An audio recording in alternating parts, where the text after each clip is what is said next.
So what's up guys? Andito na naman ako and welcome to another episode of Chinog TV. And ngayon, para sa mga hindi nakakilala sa akin, I'm Carl, I'm an auto shop owner and may car wash din ako. So ngayong video na to, magre-react tayo sa car wash girl ni Ivana. Tara!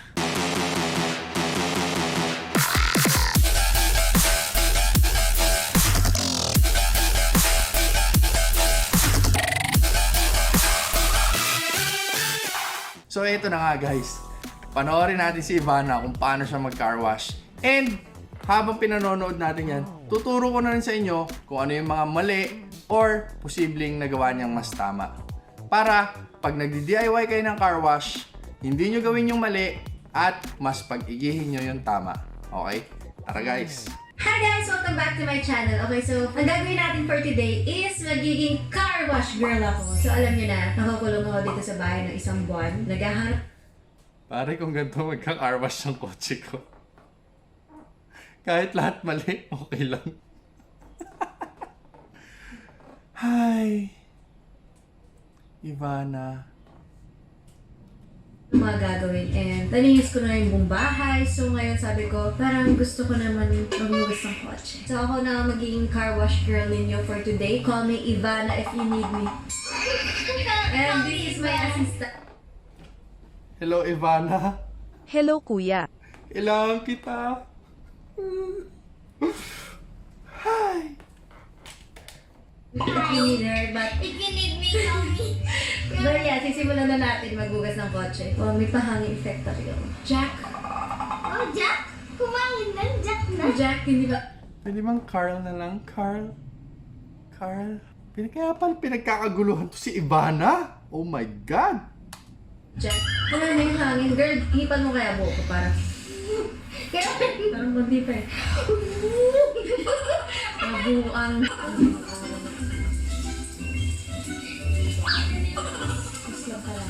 Uy, take the water! Okay guys, una-una napansin is gumagamit siya ng hose. Walang problema gumamit ng hose. Maganda yan, maayos. Pero kung walang pressure yung hose nyo, it's better to use a 2-bucket method pag maghuhugas kayo. So meaning 2 buckets ang kailangan mo. 1 for washing and 1 for rinsing. Meron tayong dirty and meron tayong clean. Okay? So para iwas ang swirl marks, iwas ng gas-gas sa kotse mo. Okay? Ma, hindi ko maligtas yung... Another one. Necklace yung tinitingnan ko guys ha. Necklace. Wag na wag kayong magka-car wash ng meron kayong jewelry, lalo na singsing, bracelets, relo, dahil yan ang unang-unang gagasgas sa kotse nyo. Oh, yun. Bukas niregister mo. Binuksan ni Ate Casey. Subukan nyo lang yun. Okay, so ipapakita ko sa inyo paano. Kailangan nyo lang. Oh my golly. Pag ganito talaga naghugas ng kotse ko guys, kahit na anong gawin niya, papahugas ko yung kotse ko. Pero guys, hindi niya pa rin tinanggal yung kwintas niya. Kwintas ang pinag-uusapan natin ha. Kwintas. Yan, pag yuko niya at kinuha niya yung bucket na may sabon, napansin ko kaagad is isa lang yung basahan niya. Pag magka-car wash kayo guys, always prepare at least 5 na basahan. Okay? Isa doon para sa gulong, isa doon para sa katawan, or sa lower portions ng body ng kotse nyo. And yung susunod, pangatlo, sa higher portions ng body, tapos 2 pang drying. Okay? So that's 5. Bumili na ng sabon, tsaka tubig. Very easy. Huwag na kayo pupunta sa mga car wash kasi mahal. Sa akin, 50 pesos lang. Full car na yun. Ivana, pwede ba ako magpa-car wash? 50 pesos na pala home service. Lahat ng nakapila dito, hugasan mo please. 50 pesos! Guys, not for anything, pero 50 pesos for car wash will not get you any good. Kasi sa basahan pa lang, isang pirasong basahan is roughly 180 to 250 pesos. So, para magamit mo yun, makabili ka ng gamit mo and car wash for 50 pesos, medyo long shot yun. Hindi lang full car. So, unang gagawin natin, Aray tasapunin ko. natin yung kotse. Kapag So, first mistake, of course, she's not a car wash girl talaga. Pero first mistake that don't ever do. Hindi niya ni-rinse ng maigi yung kotse. Tapos sinabon na niya. Although malinis yung sasakyan and she's just doing this for the sake of video, I guess. For the sake of content, I guess. Pero, guys, wag nyong sasabunin yung kotse nyo nang hindi nyo nare-rinse ng maigi. Kasi yung mga dust particles dyan, yan ang magbibigay ng swirl marks and scratches sa kotse nyo. Okay? So, rinse your car very well bago nyo sabunin. And, pag nagsabon kayo, start from the bottom. Sabunin mo muna yung gulong, linisin yung maigi. Tapos, from there, rinse it again. Tapos, pag sa body na, start from the top. Okay? Kasi yun yung pinakamalinis. So, galing ka sa taas, papunta ka sa baba. Para yung dumi sa ilalim, hindi ma-pick up nung basahan mo, maipampunas mo sa taas or where sa salamin, tapos dun gumasgas. So, guys, again ha, unahin nyo lang yung gulong, diretso kayo sa bubong. Gulong, bubong. Nagra-rhyme. So, unahin yung gulong, diretso sa bubong, pababa na ng body. Tapos, kaya marami kayong basahan kasi as much as possible, gamitin nyo properly yung mga basahan. And of course, don't forget your 2-bucket approach where kada panel na huhugasan nyo, rinse nyo kagad. So, rinse, doon pupunta lahat ng dust, ng dumi. Then after nyo doon, get your soap and then wash your car again. Alright? Let's continue. Ano kaya? Kailangan nyo lagyan ng puso. Infinity yun ah. Hindi, yung puso. Mahirap na pala mag-car wash. Mahirap pala, Day. Kaya mo yan. Yes guys, mahirap mag-car wash, especially the drying. Kasi pag hindi mo tinuyo na maigi yung kotse mo, or worse, pag hindi mo nahugasan ng maigi, hindi mo na rinse ng maigi, magagasgasan talaga yung kotse mo. So car wash is a form of art and science. Kasi pag hindi mo nagawa ng maayos, magagasgasan yung kotse mo. The more na nagtipid ka, the more nagagastos ka. Bow. Paano yung pag nasa taas? Woo! My God! No, no, no, no, no, no, no. My God, man. Wag na wag nyong gagawin sa kotse nyo, lalong-lalo na sa kotse ng ibang tao, ang sampahan. Kung kotse nyo, choice mo yan. Pero kung kotse ng ibang tao, please guys, don't even think about it. Kasi, unang-una, pag na-damage mo yan yung hugas at kikitain mo sa car wash, 100 pesos ang sedan. Sasampahan mo. Pag nabali yung bumper, iyak tawa ka. 4-5 ang brand new ng bumper. Diba? Doesn't make sense. So, ang gagawin mo dito, kumuha ka ng step ladder. So, kukuha ng step ladder or ng maliit na stool para maabot mo yung mga high portions, lalo na kung maliit ka. Pero, kaya mo ako.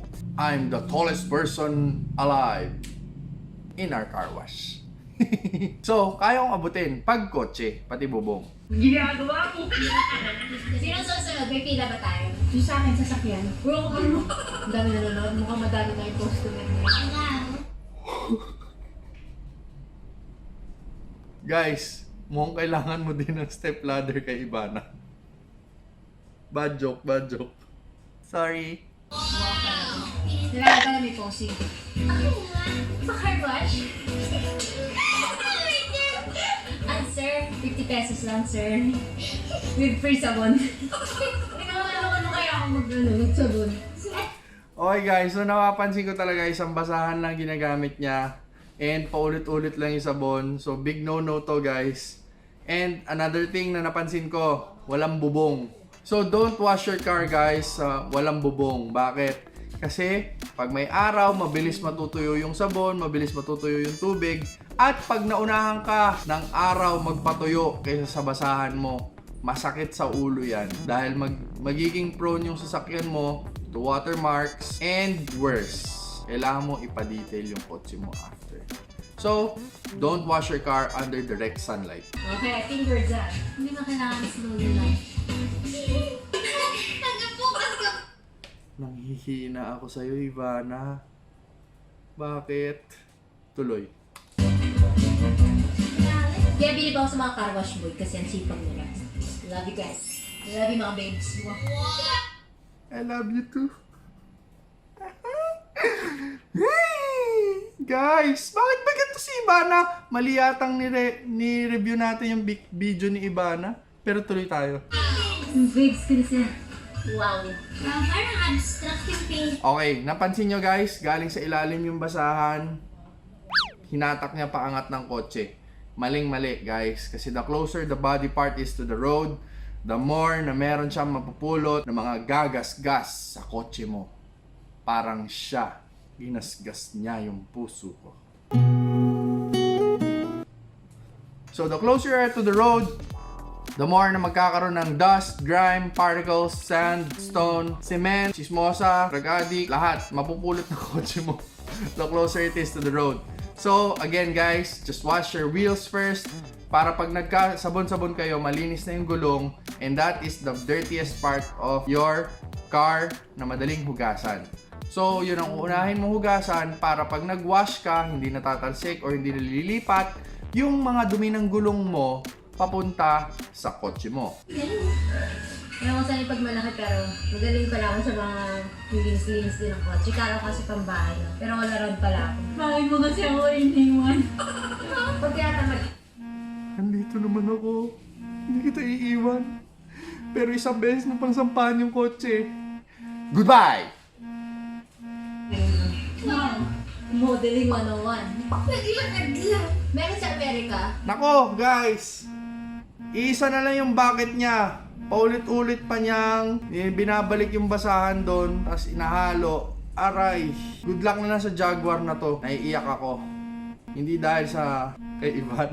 Naiiyak ako sa ginawa niya sa kotse. Kasi I'm sure guys, after ng hugas niya na to, ibilad nyo sa araw, lalabas lahat ng swirls nito. Maling-mali yun guys, kasi remember, yung basahan mo, especially kung microfiber yan or wash mitts, pag glide mo sa kotse, may mapupulot na dust particles or mga stones or mga asfalto, whatever, nagagasgas sa kotse mo. Mapupulot yun ng basahan mo. That's why you have two buckets. Pag glide mo ng kotse, rinse in your first bucket and then get soap from your other bucket. Then, balik mo sa kotse mo, wash, rinse, soap, wash, rinse, soap.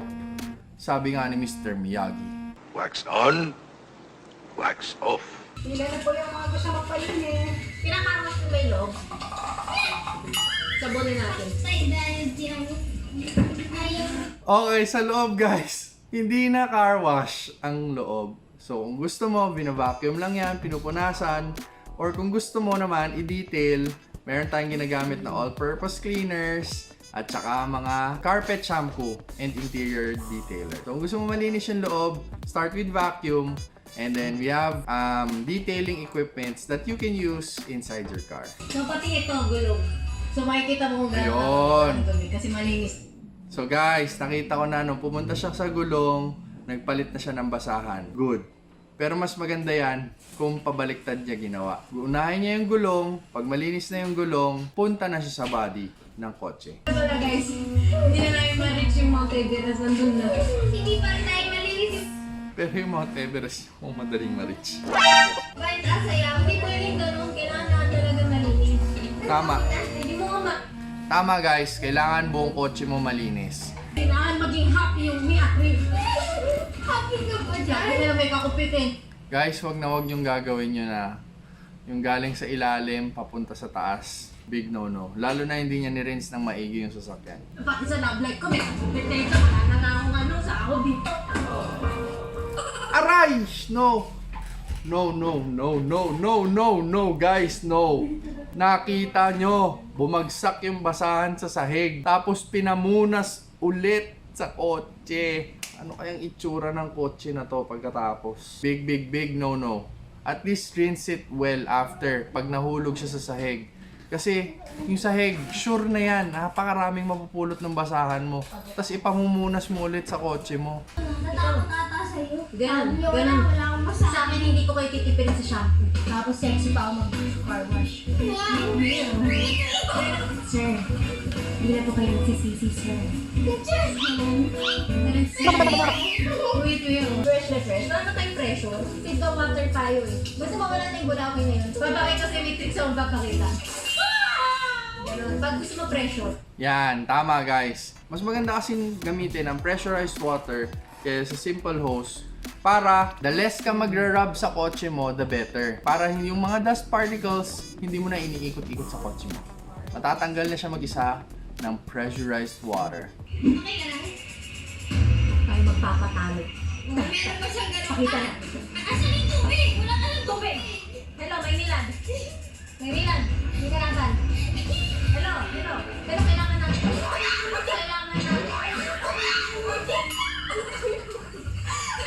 Sabihin mo, 1, 2, 3, may water. Gano'n. May galit sa'yo to siya. Okay, another common mistake. Guys, wag na wag niyo ididikit yung hose sa katawan ng kotse. Kasi gagasgas din yan. Dahil lalo na, nagpupunta sa ilalim, sa sahig yung hose, meron at merong bit-bit na dust particles yan na pwedeng gumasgas sa kotse mo.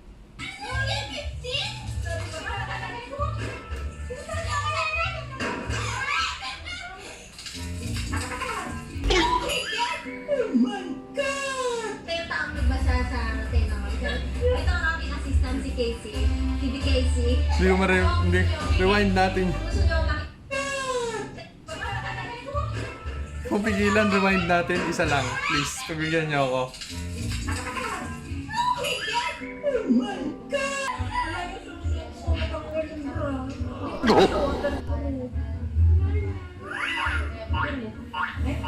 Puta, kung naging wash siya, iba na wash. Hindi na to car wash eh. So, sana na, basahin yung tubig. Sana na! Sana yan! Ginagawa? Sarap eh. Sarap pala ng tubig. Okay guys, so that's the end of the video. Kung nag-enjoy kayo sa video, please Okay guys, nandun na natatapos yung video ni Ivana. Overall guys, I think she's not really in it to wash her car. And she's just in it for the content. Para sa mga gusto talaga maghugas ng maayos na kotse. Use 2 buckets in at least 5 na basahan. Plus, 4 pala na basahan, plus 1 chamois. Or, kung tinatawag nilang kanebo. Kung gusto mo rin, chamois. Para maayos mo mahugasan yung sasakyan mo, again, rinse your car very well first from top to bottom. And then, pag magsasabon na kayo, use the 2 buckets. 2 buckets na may sabon. So, yung una, doon mo i-rinse yung basahan mo, tapos wash your car, and then yung paggaling sa kotse, lagay mo sa pangalawang bucket to rinse off yung mga excess or yung mga napulot na dumi ng basahan mo. Tapos, start from your wheels, and then go to the top of the car, going down. Para hindi na pupunta yung dumi sa ilalim ng kotse mo, papunta sa taas. And of course, guys, don't wash your car under direct sunlight. And lastly, dry your car very well. Para squeaky clean and very shiny yung kotse mo. Otherwise, pag nagasgasan mo, huwag ka namang mahiya. Andito lang si Chinog TV. Didetail natin yung kotse mo ng mas maganda pa sa paglabas nito sa kasa. Okay? So guys, that's the end of our video. If you enjoyed watching our videos, please don't forget to hit the subscribe button with the notification bell. And of course, don't forget to hit the like and share. Thank you guys. See you again. God bless. Bye-bye.